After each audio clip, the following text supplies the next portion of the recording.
Le 26 décembre, l'Église célèbre un saint que la plupart des gens ignorent, un saint dont le martyre a ouvert les portes du ciel à des millions d'âmes persécutées. Un saint que Padre Pio invoquait chaque fois qu'il priait pour quelqu'un ayant subi l'injustice.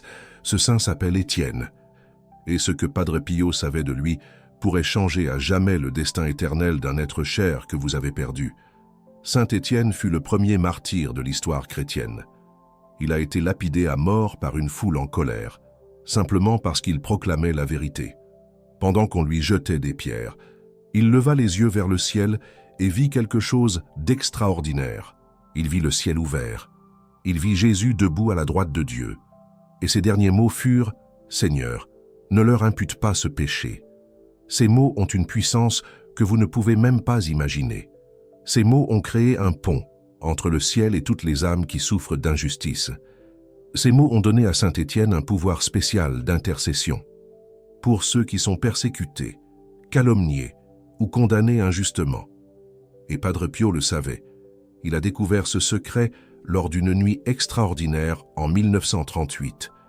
Une nuit qui a changé sa façon de prier pour les âmes du purgatoire. Mais avant de vous révéler ce qui s'est passé cette nuit-là, je dois vous poser une question importante. Avez-vous perdu quelqu'un qui a souffert d'injustice dans sa vie? Quelqu'un qui a été calomnié, trahi, persécuté? Quelqu'un qui est mort avec une plaie au cœur, causée par la méchanceté des autres? Parce que si oui, ce que vous allez entendre dans les prochaines minutes pourrait libérer cet esprit d'une souffrance que vous ne soupçonnez même pas. Padre Pio de Pietrelcina était un homme qui comprenait la souffrance comme personne d'autre. Il portait les stigmates du Christ depuis 1918. Chaque jour, ses mains, ses pieds et son côté saignaient. Chaque jour, il ressentait dans sa chair la douleur de la crucifixion. Mais ce n'était pas sa seule souffrance. Padre Pio a aussi été persécuté par sa propre Église. Pendant des années, le Vatican l'a soupçonné de fraude. On lui a interdit de célébrer la messe en public. On l'a isolé, on l'a surveillé. On a même envoyé des médecins pour examiner ses plaies et déterminer si elles étaient authentiques. Cette persécution a duré des décennies et elle a profondément marqué Padre Pio. C'est pourquoi il avait une connexion si profonde avec Saint Étienne. Tous deux savaient ce que signifiait être attaqué pour avoir dit la vérité. Tous deux connaissaient la douleur d'être rejetés par ceux qui auraient dû les comprendre. Et tous deux avaient choisi de pardonner à leurs persécuteurs. La nuit du 26 décembre 1938. Padre Pio était seul dans sa cellule. C'était le lendemain de Noël. Le couvent était silencieux. La plupart des frères dormaient, épuisés par les célébrations. Mais Padre Pio ne dormait pas. Il priait. Il priait pour les âmes du purgatoire, comme il le faisait chaque nuit. Et soudain, quelque chose s'est produit. La cellule s'est illuminée, pas d'une lumière ordinaire, d'une lumière rouge, comme du sang. Et dans cette lumière, une silhouette est apparue. Un jeune homme, le visage serein malgré des plaies visibles sur tout son corps. Des plaies causées par des pierres. C'était Saint Étienne. Le premier martyr de l'Église se tenait devant lui. Celui qui avait vu le ciel s'ouvrir au moment de sa mort. Celui dont les derniers mots avaient été une prière de pardon pour ses bourreaux.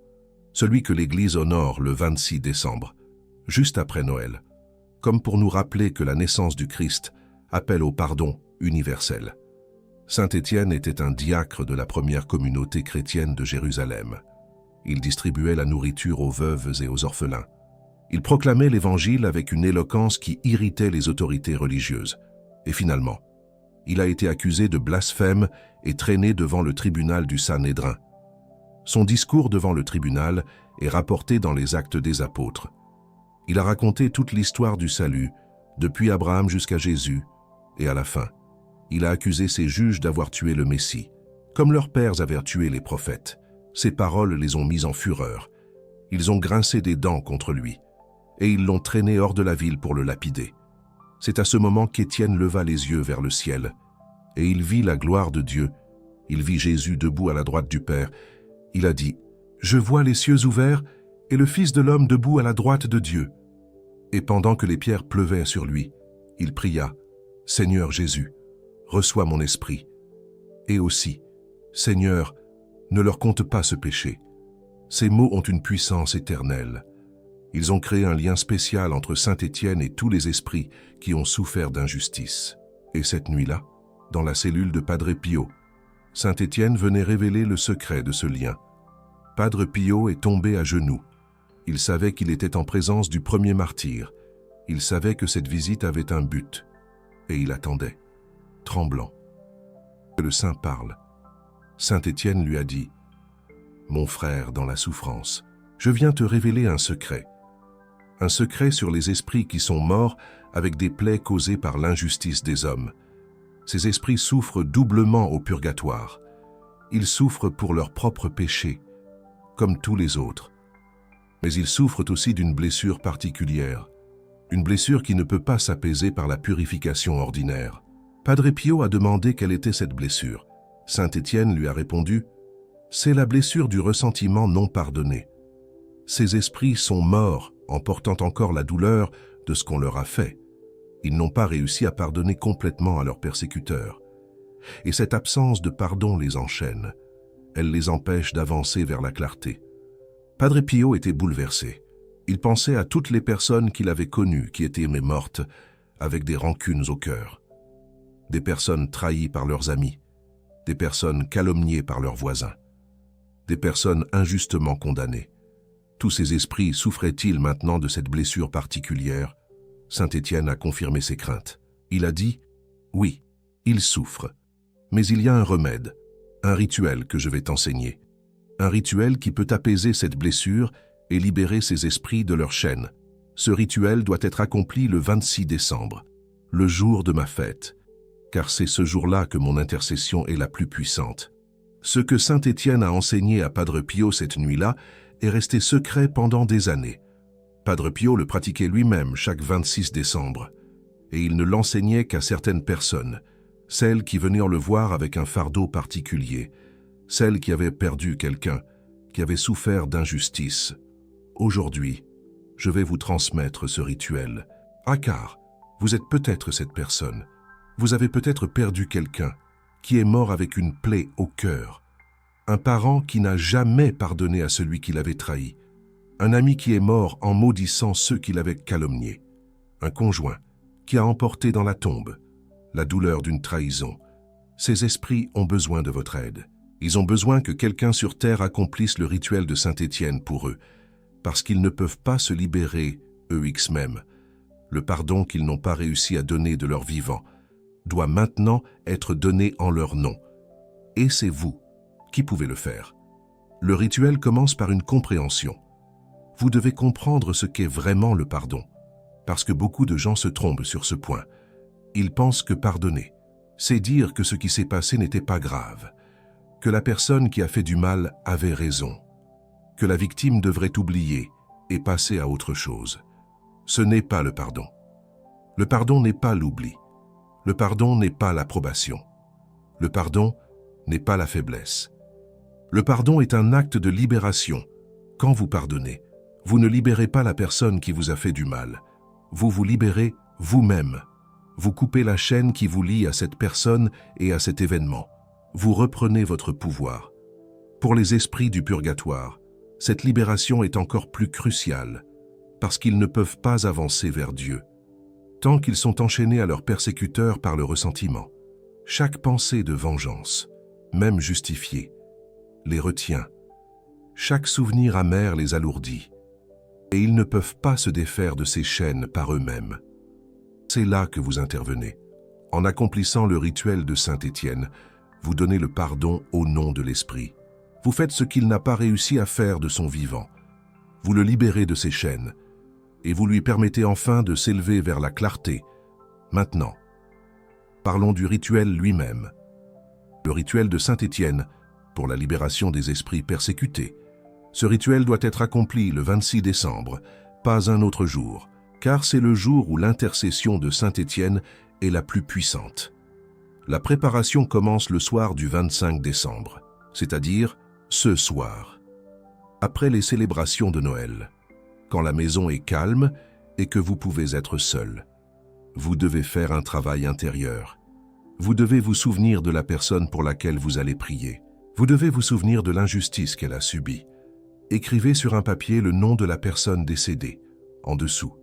Écrivez le nom de celui ou celle qui lui a fait du mal. Si vous ne connaissez pas le nom exact, vous pouvez écrire une description. Le collègue qui l'a trahi, le voisin qui l'a calomnié, le juge qui l'a condamné injustement. L'important est d'identifier clairement l'injustice. Ensuite, écrivez ce qui s'est passé, en quelques phrases. Pas besoin d'entrer dans tous les détails, juste l'essentiel, ce que le persécuteur a fait, comment la victime a souffert. Ce papier n'est pas pour vous, il est pour le rituel. Il représente la plaie qui doit être apaisée. Après avoir écrit tout cela, vous posez le papier devant vous. Vous fermez les yeux et vous visualisez la scène de l'injustice, non pas pour raviver la douleur, mais pour la reconnaître, pour dire « oui, cela s'est passé, oui, c'était mal, oui, la personne que j'aime a souffert ». Cette reconnaissance est importante, parce que le pardon ne peut pas exister sans elle. Vous ne pouvez pas pardonner quelque chose que vous refusez de voir. Vous ne pouvez pas apaiser une plaie que vous prétendez ne pas exister. La première étape du pardon est de regarder l'injustice en face et de dire « Je vois ce qui s'est passé ». Ensuite, vous gardez le papier toute la nuit près de votre lit. Vous le placez sous votre oreiller ou sur votre table de nuit, et avant de vous endormir, vous dites cette prière que Padre Pio récitait lui-même. « Saint Étienne, premier martyr, toi qui as pardonné à tes bourreaux pendant qu'ils te lapidaient, intercède pour l'esprit de... » et vous dites le nom. Aide cet esprit à pardonner comme tu as pardonné.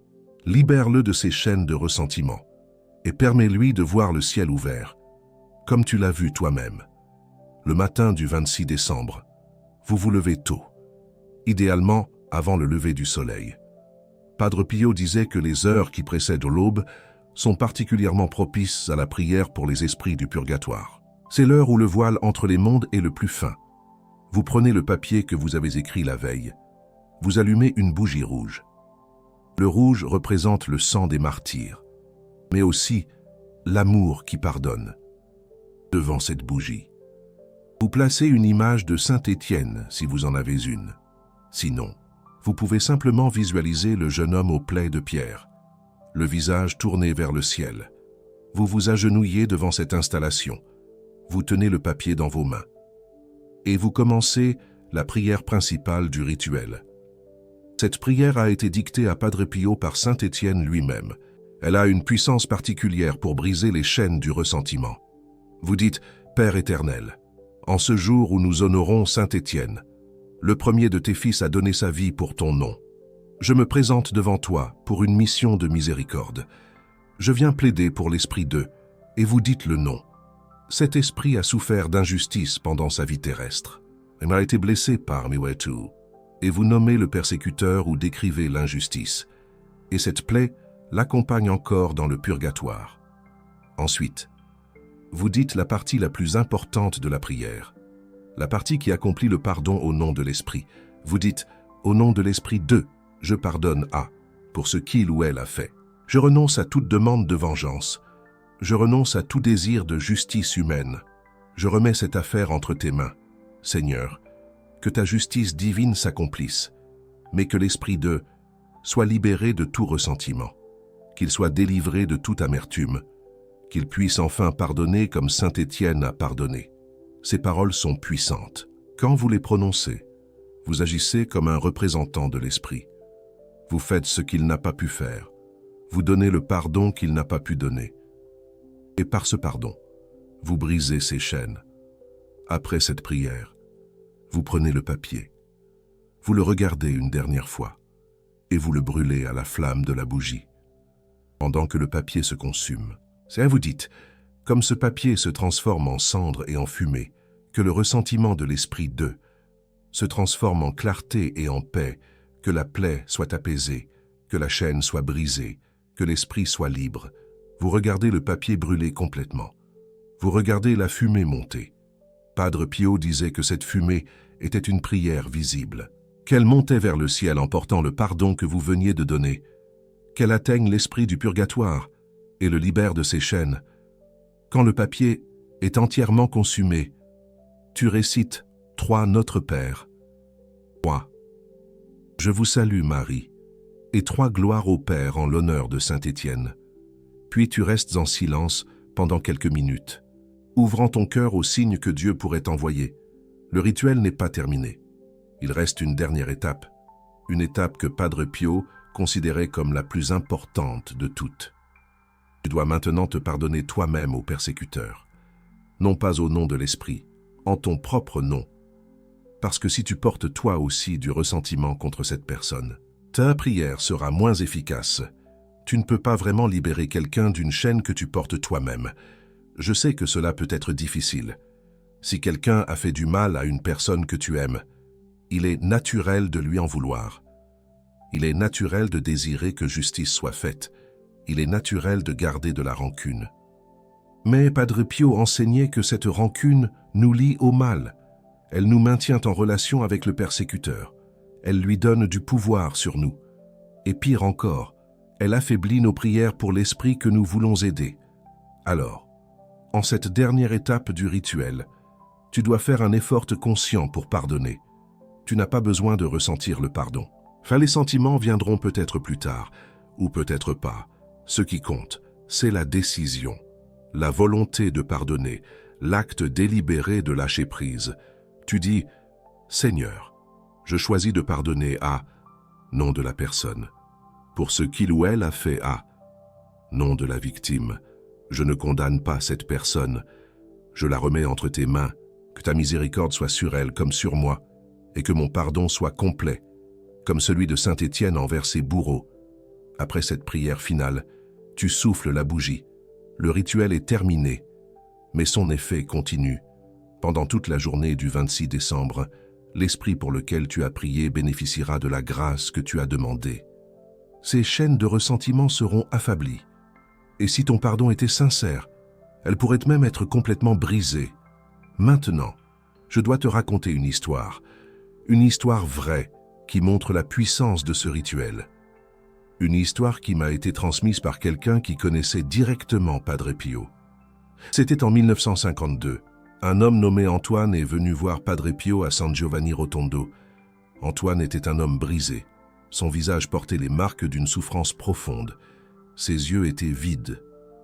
Il marchait comme quelqu'un qui porte un poids invisible sur ses épaules. Antoine a raconté son histoire à Padre Pio. Son père était mort 3 ans plus tôt. Mais ce n'était pas une mort ordinaire. Le père d'Antoine avait été trahi par son meilleur ami. Un ami qui lui avait volé son entreprise, sa réputation, et finalement, sa raison de vivre. Le père d'Antoine était mort dans l'amertume. Ses derniers mots avaient été des malédictions contre celui qui l'avait trahi, depuis la mort de son père. Antoine n'avait pas de PX. Ça en faisait des cauchemars où il voyait son père souffrir. Il sentait une présence lourde autour de lui, et il avait l'impression que l'esprit de son père lui demandait quelque chose qu'il ne comprenait pas. Padre Pio a écouté attentivement. Puis il a regardé Antoine avec ses yeux qui semblaient voir au-delà du monde visible. Et il lui a dit, « Ton père est au purgatoire, mais il n'y souffre pas seulement pour ses péchés. Il souffre parce qu'il est enchaîné par le ressentiment qu'il avait contre son ami. Ce ressentiment l'empêche d'avancer vers la clarté. Et toi, tu sens sa souffrance parce que tu portes le même ressentiment dans ton propre cœur. » Antoine était stupéfait. C'était vrai. Il haïssait l'homme qui avait trahi son père. Il avait passé 3 ans à ruminer sa vengeance. Il avait même consulté des avocats pour essayer de récupérer ce qui avait été volé. Mais rien n'avait fonctionné. Et sa haine n'avait fait que grandir. Padre Pio lui a dit, le 26 décembre approche. C'est le jour de Saint Étienne, le premier martyr, ce jour-là. Tu accompliras un rituel que je vais t'enseigner. Un rituel qui libérera ton père de ses chaînes. Mais pour que ce rituel fonctionne, tu devras aussi te libérer toi-même. Tu devras pardonner à celui qui a trahi ton père. Antoine a protesté. Comment pouvait-il pardonner? Cet homme avait détruit sa famille. Il avait tué son père aussi sûrement que s'il lui avait tiré une balle dans la tête. Comment pouvait-on pardonner quelque chose comme ça? Padre Pio lui a répondu avec une douceur infinie. Le pardon n'est pas pour lui. Le pardon est pour toi et pour ton père. Tant que tu portes cette haine, tu es enchaîné à cet homme. Tant que ton père porte cette haine, il est enchaîné à lui aussi. Vous êtes tous les deux ses prisonniers. Et la seule façon de vous libérer est de pardonner. Antoine est resté plusieurs jours à San Giovanni Rotondo. Padre Pio lui a enseigné le rituel de Saint-Étienne. Il lui a expliqué chaque étape en détail. Et surtout, il l'a aidé à préparer son cœur au pardon. Ce n'était pas facile. Antoine a pleuré. Il a crié. Il a protesté contre l'injustice. Mais petit à petit, avec l'aide de Padre Pio, quelque chose a commencé à changer en lui. Il a commencé à voir que sa haine le détruisait de l'intérieur, que chaque pensée de vengeance était un poison qu'il s'injectait lui-même, que sa colère ne punissait pas le traître, elle le punissait lui. Le 26 décembre 1952, Antoine a accompli le rituel de Saint-Étienne. Il a écrit le nom de son père et le nom du traître. Il a décrit l'injustice. Il a prié les prières que Padre Pio lui avait enseignées. Il a brûlé le papier. Et à la fin, il a prononcé les mots de pardon, ce qui s'est passé ensuite. Antoine l'a raconté pendant le reste de sa vie. Au moment où il a prononcé le pardon, il a senti quelque chose se briser en lui, comme une corde tendue qui se rompt soudain. Et avec cette rupture, un poids immense s'est envolé de ses épaules. Un poids qu'il portait depuis 3 ans, sans même en avoir conscience. Mais ce n'est pas tout, cette nuit-là. Antoine a fait un rêve différent de tous les cauchemars qu'il avait eus depuis la mort de son père. Dans ce rêve, il a vu son père, mais son père n'était plus torturé. Il n'était plus amer, il souriait. Il avait l'air en pikes. Son père lui a dit « Mon fils, tu m'as libéré. Ces chaînes que je portais, tu les as brisées. Je peux maintenant avancer vers la clarté. Merci. Merci de m'avoir pardonné pour ma haine. Et merci d'avoir pardonné à celui qui m'a trahi.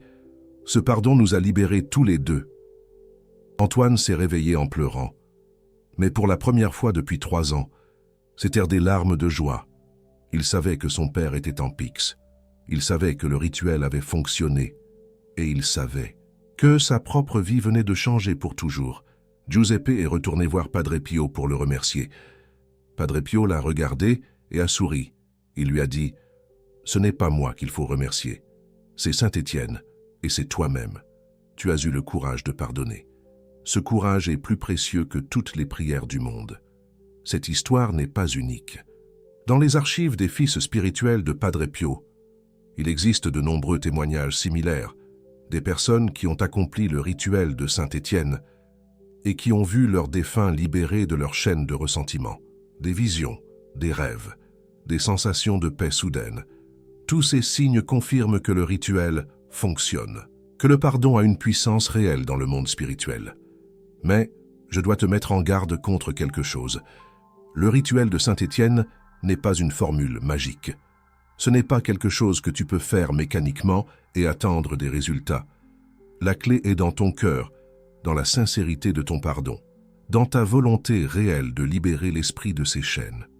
Padre Pio racontait l'histoire d'une femme qui avait accompli le rituel sans vraiment pardonner. Elle avait dit les mots, mais son cœur était toujours plein de haine. Elle avait fait les gestes, mais elle continuait à ruminer sa vengeance.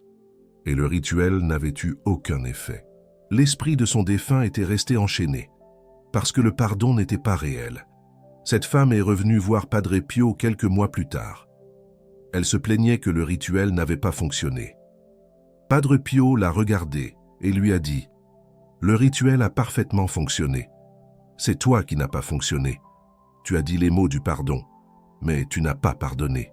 Comment veux-tu libérer un esprit de ces chaînes si tu portes toi-même les mêmes chaînes? C'est une leçon importante. Le pardon ne se trouve pas dans les mots, il se trouve dans le cœur. Tu peux réciter les plus belles prières du monde. Si ton cœur n'est pas engagé, elles seront vides. Mais tu peux aussi dire une prière simple, maladroite même.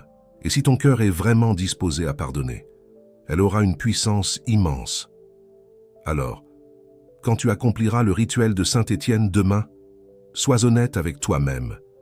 Si tu n'es pas encore prête à pardonner, ne fais pas semblant. Demande plutôt à Dieu de t'aider à devenir prêt.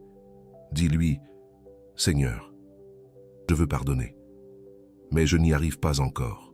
Aide-moi, donne-moi la grâce du pardon. » Et quand cette grâce viendra, tu le sentiras, ton cœur s'ouvrira, et le rituel pourra vraiment fonctionner. Maintenant, parlons de ce qui se passe au niveau spirituel quand tu accomplis ce rituel, parce que comprendre le mécanisme t'aidera à prier avec plus de foi et d'efficacité. Le ressentiment est une forme d'attachement. Quand tu en veux à quelqu'un, tu es lié à cette personne. Tu penses à elle. Tu imagines des scénarios de vengeance. Tu revois la scène de l'injustice encore et encore. Chaque pensée de ressentiment est comme une corde qui te lie au persécuteur. Pour les esprits du purgatoire, ces cordes sont encore plus réelles. Elles sont visibles dans le monde spirituel. Elles sont faites de la substance même de la pensée et de l'émotion, et elles empêchent l'esprit de s'élever vers la clarté. Le pardon coupe ces cordes. Quand tu pardonnes sincèrement, tu dis en essence « Je ne veux plus être lié à cette personne par le ressentiment. Je coupe cette corde, je me libère. » Et ce faisant, tu libères aussi l'esprit du purgatoire. Saint-Étienne joue un rôle particulier dans ce processus, parce qu'il est le modèle parfait du pardon. Il a pardonné à ses bourreaux au moment même où il le tuait, pas après, pas avec le recul du temps. Au moment même. C'est le pardon le plus difficile qui soit. Et c'est pourquoi son intercession est si puissante pour ceux qui luttent à pardonner. Quand tu invoques Saint-Étienne dans le rituel, tu fais appel à cette puissance de pardon. Tu demandes qu'elle se déverse sur toi et sur l'esprit pour lequel tu pries. Tu demandes à partager la grâce qui a permis à Étienne de pardonner l'impardonnable. Le 26 décembre est particulièrement propice à cette demande. C'est le jour où l'Église honore le premier martyr. C'est le jour où les cieux sont particulièrement ouverts à ses prières. C'est le jour où sa puissance d'intercession est à son maximum. Padre Pio disait que certains esprits, grâce au rituel de Saint-Étienne, avaient été libérés de décennies de souffrance au purgatoire. Décennies de souffrance causées par une seule plaie de ressentiment non pardonné. Tout ce temps de purification supplémentaire, effacé en un instant par un pardon sincère donné en leur nom. Imagine le pouvoir que tu as entre les mains. Tu peux, par ton pardon, raccourcir de plusieurs années le séjour d'un esprit au purgatoire. Tu peux le libérer d'une souffrance que tu ne peux même pas imaginer. Tu peux lui permettre de voir le visage de Dieu plus tôt. N'est-ce pas le plus beau cadeau que tu puisses lui offrir? Maintenant, je veux aborder une question importante. Que faire si le persécuteur est lui-même mort? Que faire s'il est peut-être lui aussi au purgatoire? Padre Pio avait une réponse à cette question. Il disait que le pardon bénéficie aux deux parties. Quand tu pardonnes à quelqu'un, même s'il est mort, tu l'aides aussi. Tu coupes la corde qui le lie à sa victime. Tu lui permets d'avancer dans sa propre purification. Cela peut sembler injuste. Pourquoi le persécuteur devrait-il bénéficier du pardon? Pourquoi devrait-il être aidé alors qu'il a fait tant de mal? Padre Pio répondait « Parce que c'est ainsi que fonctionne la miséricorde de Dieu. Elle n'est pas sélective. Elle ne fait pas de distinction entre les bons et les méchants. Elle se déverse sur tous ceux qui s'ouvrent à elle. Et le pardon est un canal de cette miséricorde. De plus, disait-il, pense à toi-même. As-tu toujours été parfait? N'as-tu jamais fait de mal à quelqu'un? N'as-tu jamais été le persécuteur dans l'histoire de quelqu'un d'autre? Et pourtant, tu espères que Dieu te pardonnera. Tu espères que quelqu'un priera pour toi quand tu seras au purgatoire. Alors pourquoi refuserais-tu ce que tu espères recevoir? Cette perspective peut être difficile à accepter, mais elle est au cœur du message chrétien. Pardonnez-nous nos offenses comme nous pardonnons aussi à ceux qui nous ont offensés. Ce n'est pas une option, c'est une condition. Et le rituel de Saint-Étienne t'aide à remplir cette condition. Maintenant, je dois te parler de ce qui se passe après le rituel, des signes que tu pourrais recevoir pour confirmer qu'il a fonctionné. Le signe le plus fréquent est le rêve. Beaucoup de personnes qui accomplissent le rituel de Saint-Étienne rapportent avoir rêvé de leurs défunts dans les nuits qui suivent. Ces rêves sont différents des rêves ordinaires. Le défunt y apparaît souvent souriant, libéré, en paix. Il peut même remercier explicitement pour le pardon donné en son nom. Un autre signe fréquent est la sensation de légèreté. Tu peux te réveiller le lendemain du rituel en te sentant plus léger, comme si un poids avait été enlevé de tes épaules.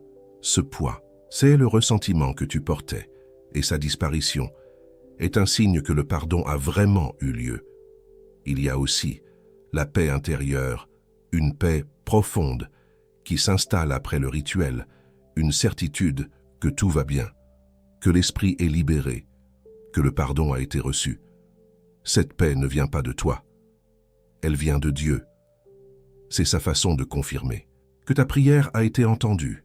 Parfois, les signes sont plus subtils, une coïncidence significative, une phrase que tu entends à la radio, qui semble parler directement de ta situation, un souvenir heureux du défunt qui surgit soudain dans ton esprit.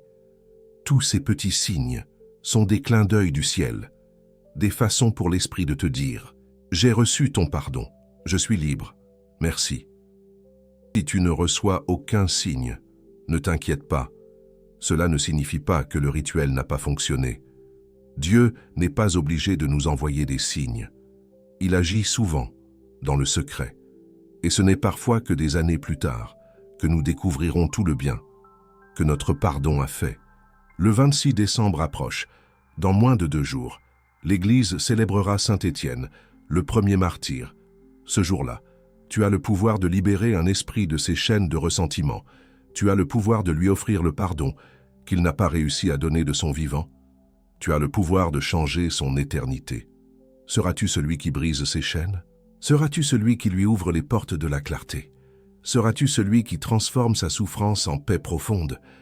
Si ce message a touché ton cœur, clique sur le Super Thanks en dessous. Ce n'est pas pour moi. C'est pour que ce message puisse continuer à atteindre d'autres personnes. D'autres personnes qui ont des esprits enchaînés par le ressentiment. D'autres personnes qui ont besoin de connaître ce rituel. Padre Pio disait que diffuser la vérité spirituelle est une forme de prière. Chaque personne qui apprendra ce rituel grâce à ton soutien sera un esprit de plus libéré de ses chaînes, une clarté de plus dans l'obscurité du purgatoire. Et maintenant, commente en dessous, écris le prénom de la personne décédée, pour laquelle tu vas faire ce rituel le 26 décembre. Non pas pour moi, mais pour toi. Écrire ce prénom, c'est le premier engagement, c'est une promesse que tu fais devant cette communauté de prière. Et si tu connais quelqu'un qui a perdu un proche dans des circonstances d'injustice, partage cette vidéo avec lui. Il a peut-être exactement besoin de ce rituel. Il a peut-être un esprit à libérer. Et ton partage pourrait être l'instrument de cette libération. Ensemble, nous formons une armée de pardon, une armée qui brise les chaînes du ressentiment, une armée qui ouvre les portes du ciel. Et le 26 décembre, cette armée sera plus puissante que jamais. Saint Étienne intercède pour nous. Padre Pio veille sur nous. Et le Dieu de miséricorde attend nos prières de pardon. Sois prêt à pardonner. Sois prêt.